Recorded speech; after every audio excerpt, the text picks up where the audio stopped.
Hello, everyone. Today, we'll continue with international business series. Today, we'll do the economic environment chapter. Okay, let's continue. The economic environment has much to do with the scope of business, business prospects, and business strategy. The nature and level of development of the economy, economic resources, size of the economy, economic system, and economic policies, economic conditions, trends in the GNP growth rate, and per capita income, nature of and trends in foreign trade, domestic supply, and demand conditions are all factors relevant to business. Important economic factors are described below. Nature of the economy. The general level of development of the economy has a lot of implications for business. It has significant bearing on the nature and size of demand, government policies affecting business, etc. Countries and even different regions within a country show great differences in the level and pattern of economic development. A widely used method of classification of the economies is on the basis of the per capita income, that is, average annual income per person. Accordingly, countries are broadly classified as low income, middle income, and high income economies. Low income economies. These are the economies with very low level of per capita income. All economies with per capita with gross national income 82 $825 or less are regarded as low income economies. High income economies, they include countries with very rich income per capita. There are mainly two categories of high income economies, namely industrial economies and oil exporters. Falling in between the low income economies and high income economies are the middle income economies. Now we'll do middle income economies. They include economies with per capita income between $826 and $10,065 annually. They are subdivided into lower middle income, upper middle income economies. The low income economies are sometimes referred to as the third world. The high income and middle income economies representing the first and second worlds. Differences in the income levels between countries are not a true reflection of purchasing powers or living standards of people. For example, international comparison of GNP and per capita income in nominal currency unit as US dollar do not reflect a realistic picture because the purchasing power of national currencies vary. Further, exchange rate changes would give a misleading picture of the economic position of the country. When the income is converted into dollars from the national currency. For instance, if the national currency has depreciated against the dollar at a rate higher than the gross national income growth rate, then GNI, gross national income, is converted into dollar. It will show a decline even though the GNI has actually increased in terms of the national currency. To overcome such problems, it has become common to estimate the GNI and per capita income at purchasing power parity to developing and developed economies are often used classification of countries. Low income and middle income economies are developing economies. The developed economies as a group are sometimes referred to as the North, as they, with some exceptions like Australia and New Zealand, are with some exceptions like Australia and New Zealand are in northern hemisphere, and the developing economies are referred to as south, as most of them are in southern hemisphere. The use of the terms developed and developing, though convenient, is not, however, intended to imply that all economies in the group of developing are experiencing similar development or that other economies have reached a preferred or final stage of development. Classification by income does not necessarily reflect development status. In the group of the high income economies, the industrial economies are developed economies. All the oil exporters are not developed economies. For example, Kuwait, UAE, though high income economies, are regarded as developing economies. Besides income, some other criteria such as sectoral distribution of the income and employment generation, social development indicators, etc., are applied to consider whether an economy is developed or developing one. Besides the income and social dimensions, there are number of common characteristics of developed economies. They are characterized by widespread use of modern and sophisticated technology, continuous innovation, fast diffusion of new ideas and technologies, low share of the primary sector, mainly agriculture, and dominance of the tertiary service sector and secondary, mostly manufacturing sector in the income and employment generation. Market friendly economic policies, comparatively open trade and investment policies, democratic rights, competition and consumer choice, etc. Sometimes the term less developed countries and more developed countries are used to refer to the developing and developed countries. The use of the term underdeveloped refer to the developing countries is also common. Low income is just an indication of deprivation of the people in developing countries. Low income prevents access to even basic necessities, not only to better and modern amenities.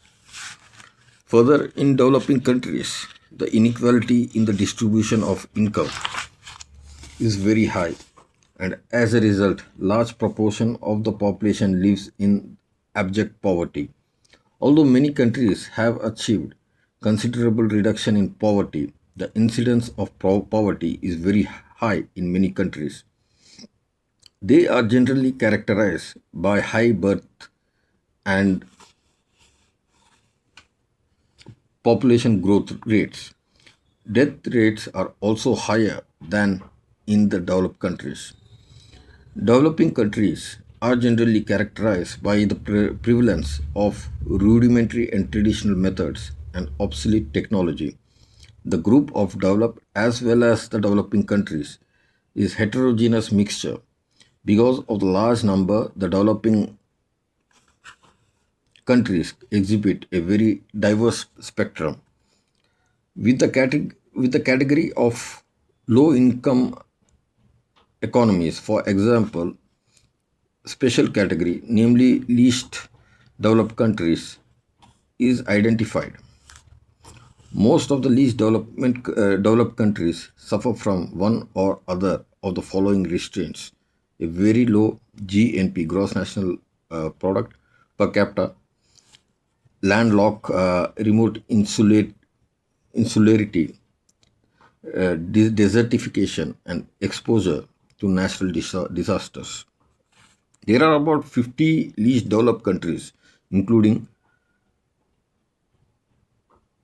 Bangladesh, Bhutan, Nepal, Maldives, Mali, Uganda, Myanmar, Sudan, Zambia, Zimbabwe, and Yemen.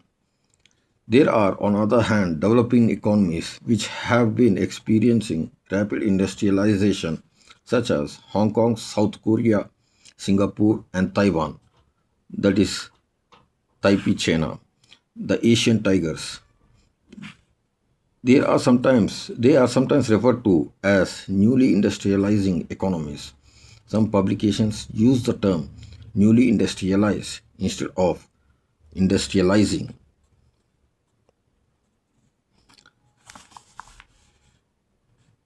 instead of instead of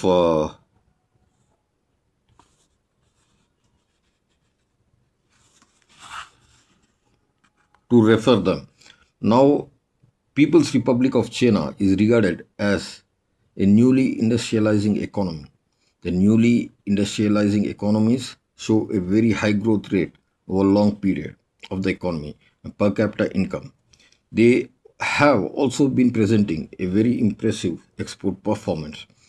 Those economies which are in transition from the centralized economic system to the market economy are referred to as transition economies. The transition economies, thus, are the former communist and socialist economies, erstwhile USSR, that is the present Russia, and Eastern European countries which are undergoing an economic transition. They also represent a transition from authoritarianism of authoritarianism to democracy.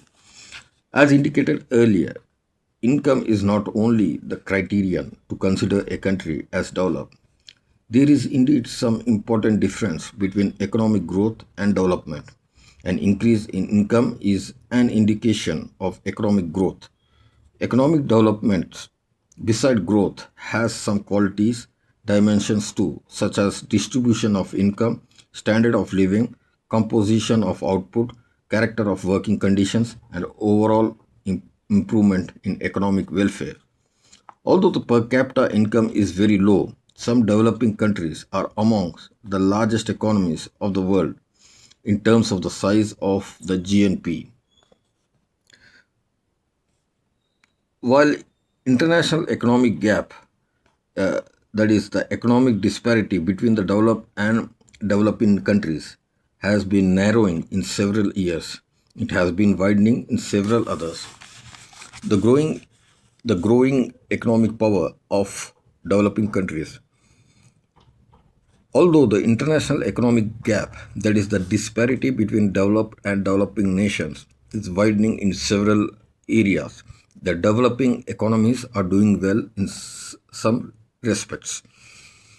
For a long time now, the economic growth rate and export growth rate of developing countries, for instance, have been significantly higher than those of the developed economies, and this trend is expected to continue in the future.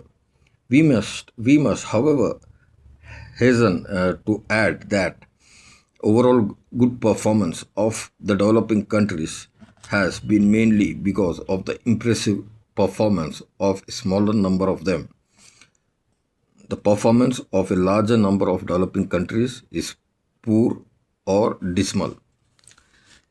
There are three developing countries among the 11 largest economies of the world. GNP measured at FPP, at GNP measured at PPP. China and India have highest PPP among the top countries. Though GDP represents different. It is expected that the global economic share of the developing countries will increase and they will play an increasingly important role in international business. Developing country firms are making inroads into developed country markets, and a number of developing economies, including India, have trade surplus with developed countries. A number of developing countries are now among the major exporters of the world. According to a World Bank staff report, the developing countries' share of the world output is estimated to increase, supported by a shift towards outward oriented policies that are increasing their integration in the world economy, trade growth of developing countries has been far faster than that of the industrial countries. It is also expected that the developing countries' imports from industrial countries would expand faster than trade among industrial countries. Encouraged by the liberalization, there has been a surge in the FDI and portfolio investment flows to the developing countries. The increasing attractiveness of development of developing country capital markets is also reflected in the faster market capitalization. As the developing countries become more open and improve their growth prospects, and as the globalization of corporate production and distribution strategies continue, their role in the global economy is likely to rise fast further. All these indicate the growing importance of the developing countries in the globalizing world economy. No wonder they are receiving increasing attention by MNCs and investment inflows to them have been surging. The difference in the economy and development levels have important implications for business. In a developing country, the low income may be the reason for the very low demand for a product. The sale of a product for which the demand is income elastic naturally increases with the increase in income.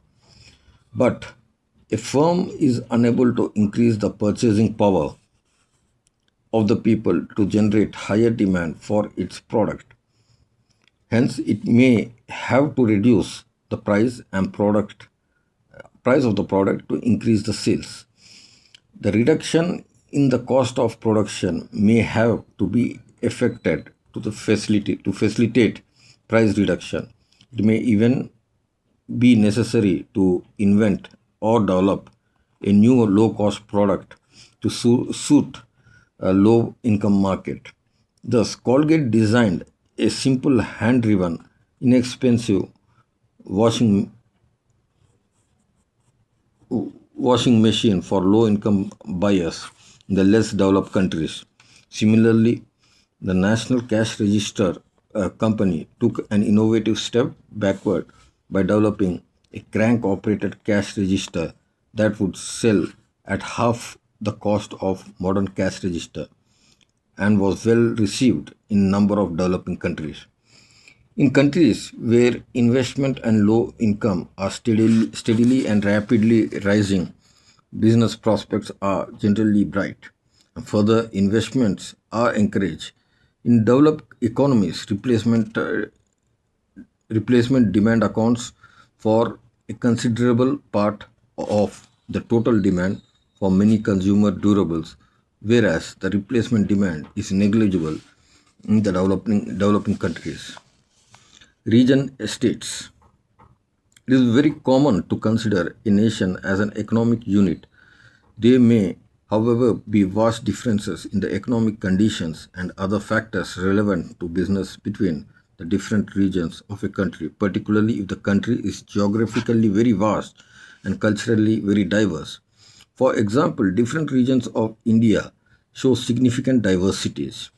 Even different parts of the same state are dissimilar in several aspects. When the different regions of a national economy show great diversity, it may not be appropriate to regard it as single economic unit. The concept of region state, which Ohame suggested in his borderless world, has been elaborated in The End of the Nation State, The Rise of Regional Economies. He points out that the economies of nation states are not monolithic. In the real world, there is no such thing as an average Italy or France or Japan or United States. For managers, such statistics are useless statistical abstractions and misleading abstractions at that. In other words, in the borderless world, the boundaries that make sense exactly at the bottom are the natural business units, the sufficient, correctly sized, and scaled aggregations of people and activities through which to tap into the economy. One way to consider this is to observe the flows of what he calls the four I's: investment, industry, information technology, individual consumers. Investment is no longer geographically constrained. Now, wherever you sit in the world, if the opportunity is attractive, the money will come in. Industry is also far more global in orientation than it was a decade ago. The strategies of modern MNCs are no longer shaped and conditioned by reasons of the state, but rather by the desire and the need to serve attractive markets wherever they exist, to tap attractive pools of resources wherever they sit. The movement of both investment and industry has been greatly facilitated by information technology, which now makes it possible for a company to operate in various parts of the world without having to build up an entire business system in each of the countries where it has the presence. Finally, individual consumers have also become more global in orientation. With better information about lifestyles around the globe, they are much less likely to want to and much less conditioned by government injunctions to buy from any particular source merely because of their national association. Consumers increasingly want the best and the cheapest products no matter where they come from. Ohami suggests that taken together, the mobility of these four eyes makes it possible for visible economic units in any part of the world to pull in whatever is needed for development. They need not look, for instance, only to pools of resources close to home, nor do they need to rely on the formal efforts of government to attract resources from elsewhere and funnel them to the ultimate users. This makes the traditional middleman function function of nation states and of their governments largely unnecessary, because the global markets for all the eyes work just fine on their own. Nation states no longer have to play a market making role. In fact, given their own troubles, which are considerable, they most often just get in the way. If allowed, global solutions will follow, will flow to where they are needed without the intervention of nation states. So that's the part one, okay, of